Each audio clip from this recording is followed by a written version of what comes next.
Terima kasih sudah setia bersama channel ini. Jangan lupa like, komen dan subscribe. Selamat membaca dan mendengarkan. Bab 296. Tuan, hal-hal yang besar telah terjadi di kota ini. Klan Dewa Naga telah meninggalkan Eastfield. Insiden di Klan Dewa Naga secara bertahap terungkap pada pukul 4 sore. Mayat 5 macan Klan Dewa Naga beserta mayat putra Tuan Howard segera ditemukan. Ini membuat khawatir beberapa petarung yang ada di Eastfield. Semua orang sadar bahwa jumlah anggota dari Klan Dewa Naga lebih dari beberapa ribu orang. Namun, klan seperti itu bisa runtuh. Tentu saja, ada banyak orang yang bahagia karena Klan Dewa Naga sudah terbiasa melakukan kejahatan keji dan arogan. Tindakan mereka sudah lama membuat orang-orang marah. Sebagai contoh, ketika mereka memulai sebuah usaha mereka terkait dengan rentenir. Itu saja sudah menghancurkan keluarga yang tak terhitung jumlahnya, dan juga menghancurkan rumah yang tak terhitung jumlahnya, bagi kehidupan orang lain. Itu membuat banyak orang depresi, dan setelah Klan Dewa Naga pergi, semua orang secara alami akan merasa bahagia. Klan yang tersisa, di sisi lain, mereka semua gelisah. Selain merasa terkejut, mereka juga sangat ketakutan dengan berita seperti itu. Tentu saja, selain kekuatan gelap, ada juga keluarga besar yang beroperasi secara ilegal. Mereka semua merasakan ketegangan, mereka semua bertanya-tanya, siapa sebenarnya yang cukup kuat untuk membunuh 5 macan Klan Dewa Naga? Hei, menurutmu, siapa yang cukup kuat untuk melenyapkan Klan Dewa Naga? Apalagi, berdasarkan saksi mata di tempat kejadian, kecepatan penyerang sangat cepat, sehingga mungkin hanya dilakukan oleh 1 atau 2 orang. Itu bukan pertarungan antar kelompok.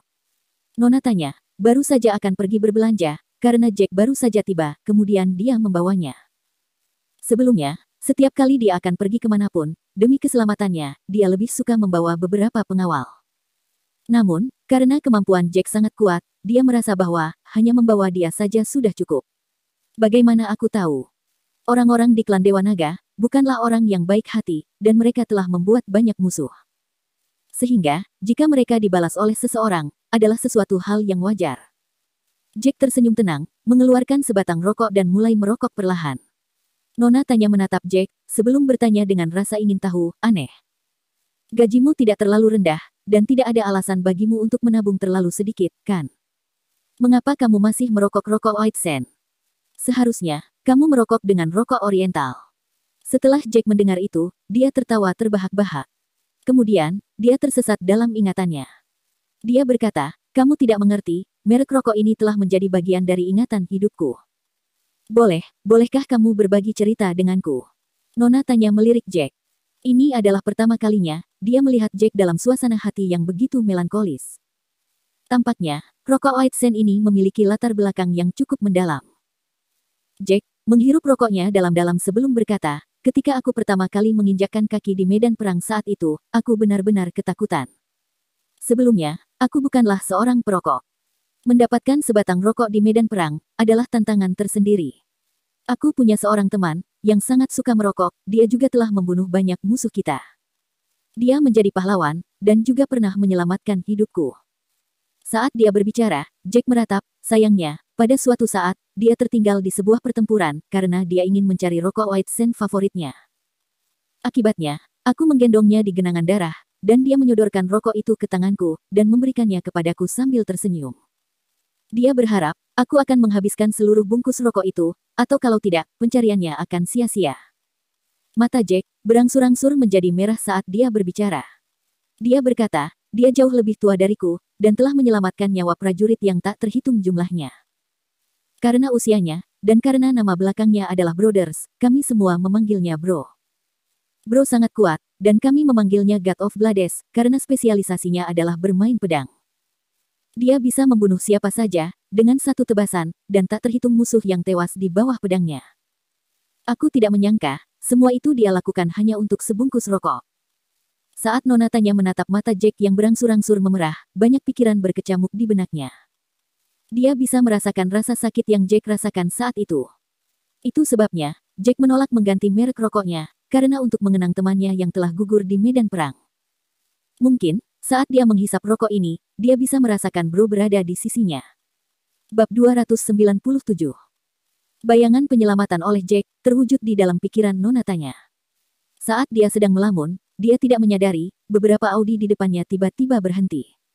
Nona tanya sangat terkejut, dia dengan panik menginjak rem. Namun, dia masih menabrak salah satu mobil Audi tersebut. Nona tanya, apakah kamu terganggu karena mendengarkan ceritaku? Jack terkekeh pahit, ketika dia melihat Nona tanya yang terkejut di sampingnya. Itu semua salahmu, karena kamu begitu emosional dalam ceritamu. Aku jadi terganggu, ketika memikirkan tentang kamerat bro. Nona tanya memutar matanya ke arah Jack, sebelum keluar dari mobil dengan perasaan marah. Jack bisa melihat dengan jelas plat mobil di depannya. Nomor plat mobil itu adalah B77777, dan sudah jelas, pemilik mobil ini tidak sesederhana yang mereka kira. Karena Nona tanya hanya membawa Jack sebagai pengawalnya, demi keselamatan Nona tanya, Jack mengikuti di belakang. Pemilik mobil di depan mereka segera turun dari mobilnya. Bagaimana kamu belajar mengemudi, Nona? Astaga, tidak bisakah kamu memperhatikan jalan dengan benar? Setelah pria itu turun dari mobil, dia mulai meneriaki keduanya. Banyak orang keluar dari Audi di depannya, ada sekitar lebih dari 10 orang secara total.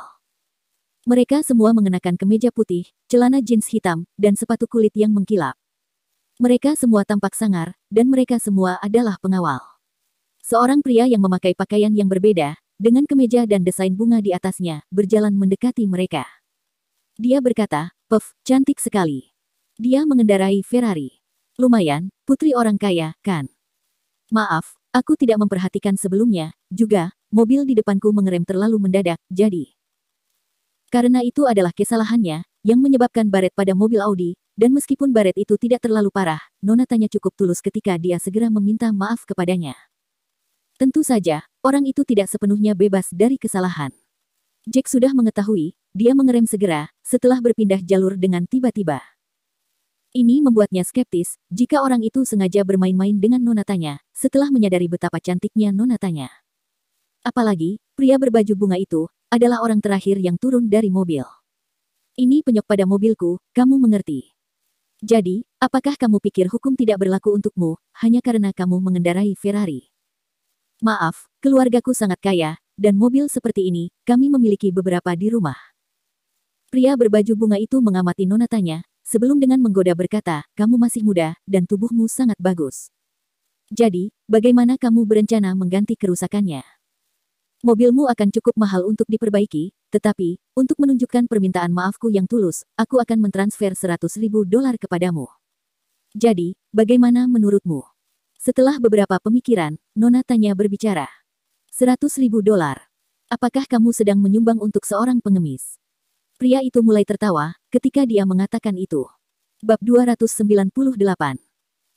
Nona tanya terdiam sejenak, situasi ini sama sekali tidak serius, dan $100.000 seharusnya sudah cukup, untuk memperbaiki kerusakan pada mobil itu.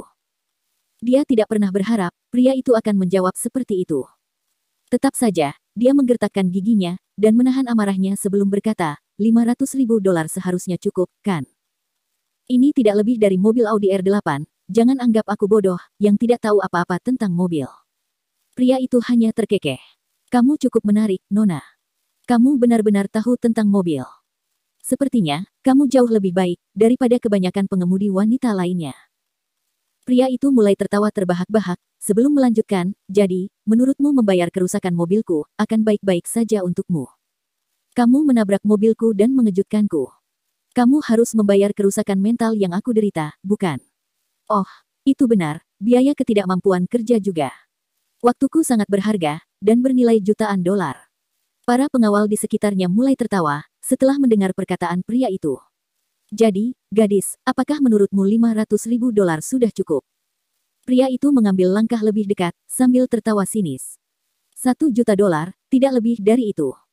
Beri aku nomor rekeningmu, dan aku akan mentransfernya kepadamu. Meskipun sangat marah, Nona tanya tidak berniat berdebat dengan orang-orang ini. Dia merasa curiga, jika orang-orang ini adalah sindikat penipu profesional. $1 juta, hahaha.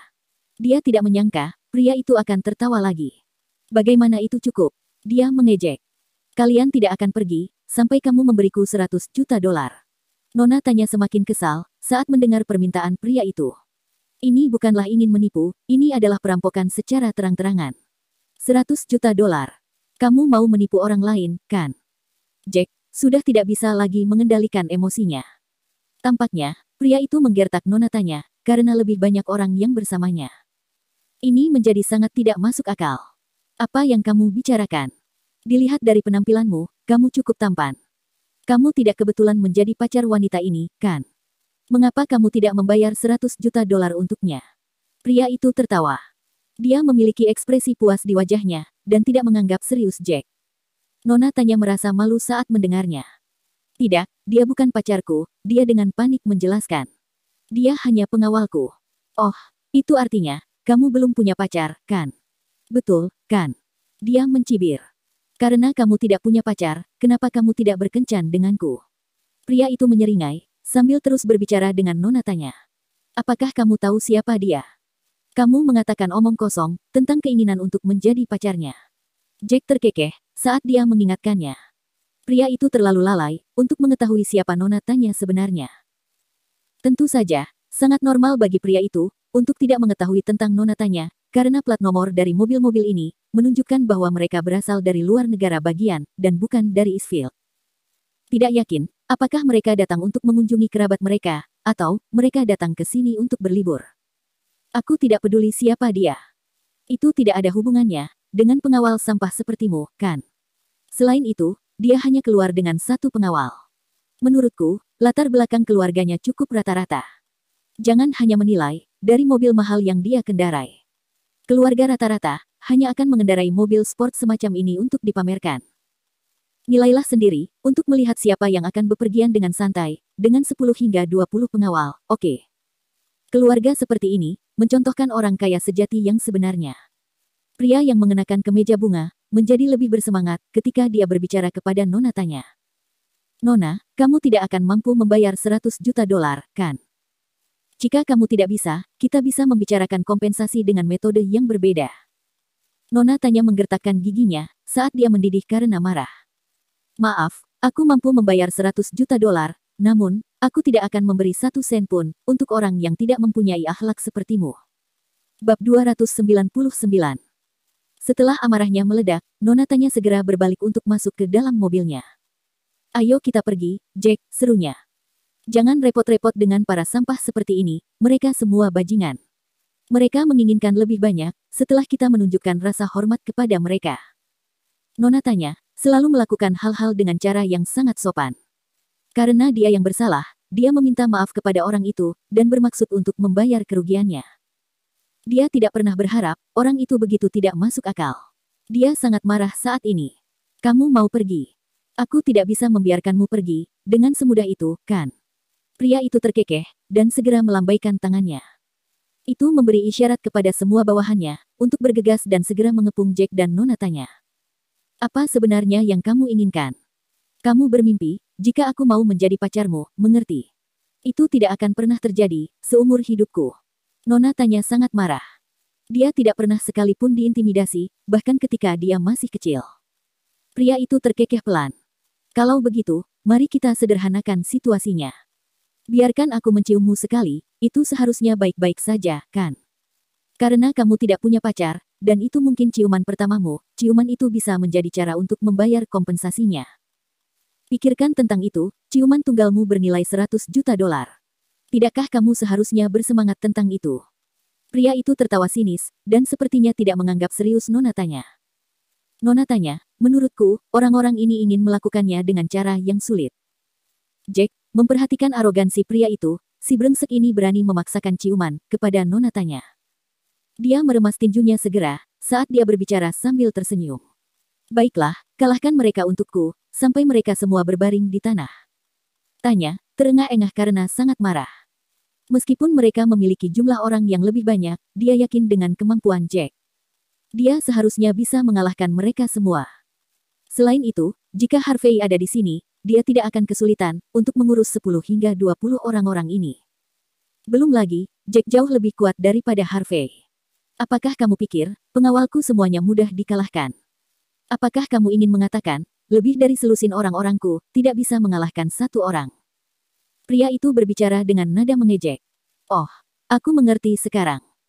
Apakah kamu mencoba memberitahuku, keluargamu juga sangat kaya, dan telah mempekerjakan banyak pengawal?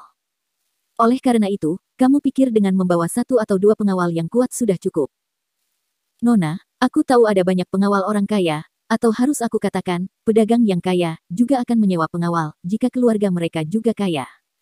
Namun, gaji untuk menyewa pengawal semacam itu tidaklah murah.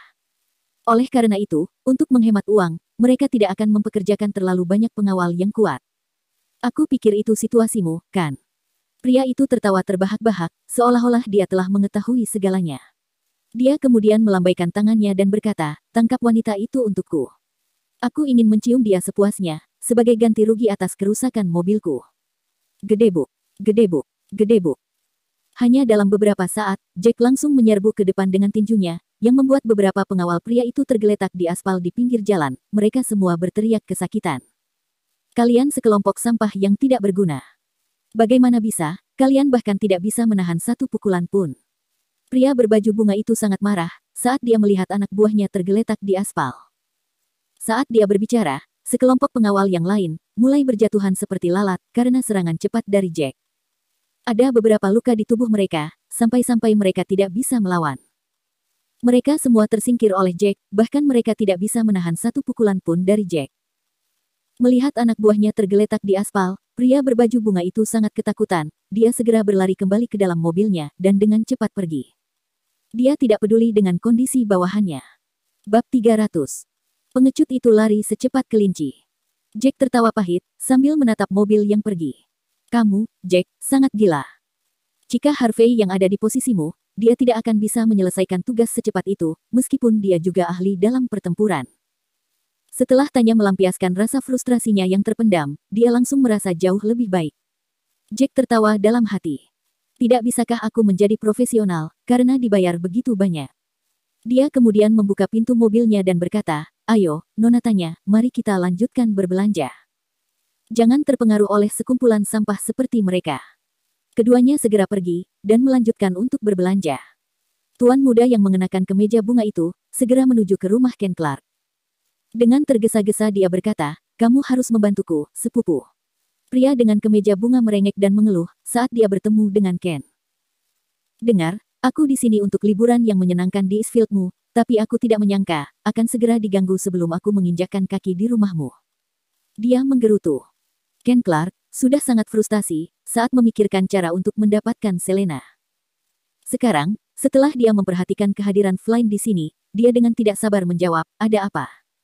Siapa yang berani menggertakmu? Bukankah kamu dijuluki ini tyrant di kotamu? Keluarga Bainmu adalah keluarga bangsawan kelas 2 di Lone City, jadi bagaimana seseorang cukup berani untuk menggertakmu? Lone City adalah kota yang cukup besar, dan jauh lebih besar dari Eastfield. Juga, lebih banyak petarung yang terampil di Lone City, dibandingkan dengan Eastfield. Keluarga aristokrat kelas 1 di Lone City, memiliki lebih banyak kekuatan, dan secara signifikan lebih kuat daripada yang ada di sini. Tentu saja, keluarga bangsawan kelas 2 di Lone City, sedikit lebih kuat, jika dibandingkan dengan keluarga bangsawan kelas 2 yang ada di sini. Namun, mereka masih tidak bisa dibandingkan, dengan keluarga aristokrat kelas 1, yang ada di Eastfield. Ada seorang wanita buta, yang menabrak mobilku. Dia tidak hanya menolak untuk membayar ganti rugi, tapi, pengawalnya juga ikut memukuliku. Katakan padaku, bukankah ini menyebalkan atau apa? Syukurlah, ini bukan Lone City, paling tidak, dia tetap saja harus membayar kompensasi. Menyampaikan sisi ceritanya, dia kemudian merengek, sepupu, aku di sini untuk bersenang-senang denganmu, tapi, aku sedang mengalami insiden di kotamu. Jadi, kamu harus membelaku. Dia membawa pengawalnya, sedangkan kamu tidak membawa pengawalmu. Itu tidak mungkin, kan? Aku ingat, kamu senang membawa banyak pengawalmu, kemanapun kamu pergi. Kenapa kamu tidak pergi dengan pengawalmu hari ini? Ken merasa bingung saat dia mengerutkan kening. Aku sudah membawa pengawal, bahkan membawa lebih dari 10 pengawal. Siapa yang menyangka, para pengawal sampah tidak berguna yang aku bawa, tidak bisa mengalahkan 1 orang saja. Tampaknya, pengawal gadis itu, seharusnya menjadi seseorang yang sangat kuat, di antara para pengawal. Setelah Tuan Muda Flynn selesai berbicara, dia melihat ke arah pintu depan dan berkata, lihat, para pengawalku belum tiba di sini. Aku sangat yakin, mereka tidak mampu untuk berdiri kembali, setelah mereka dipukuli. Itu sangat memalukan. Tuan Muda Flynn tidak tahu seberapa parah luka-luka pengawalnya. Mereka semua saat ini dirawat di rumah sakit, dan itu akan memakan waktu 1 atau 2 bulan untuk pulih. Insiden itu terlalu tidak masuk akal, kan? Dia menabrakmu, dan mampu menyewa pengawal, jadi, tidak mungkin dia tidak mampu membayar kerugianmu, bukan?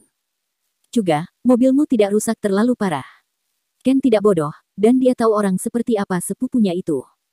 Dia berkata, bicaralah sekarang, apa sebenarnya yang telah terjadi? Kamu tidak akan meneteskan air liur, karena melihat penampilan gadis itu, yang menyebabkan situasi kamu saat ini, kan? Tuan Muda Flynn tertawa terbahak-bahak dan berkata, sepupu, izinkan aku memberitahukan kepadamu, betapa menakjubkannya penampilan gadis ini. Selain itu, ada keanggunan dari tubuhnya, dan dia tampak tidak terlalu tua.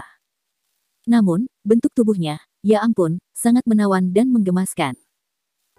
Saat dia berbicara, Tuan Muda Flynn hampir meneteskan air liurnya, ketika dia melanjutkan, sebenarnya, aku hanya mempermainkannya dan menyuruhnya untuk menjadi pacarku.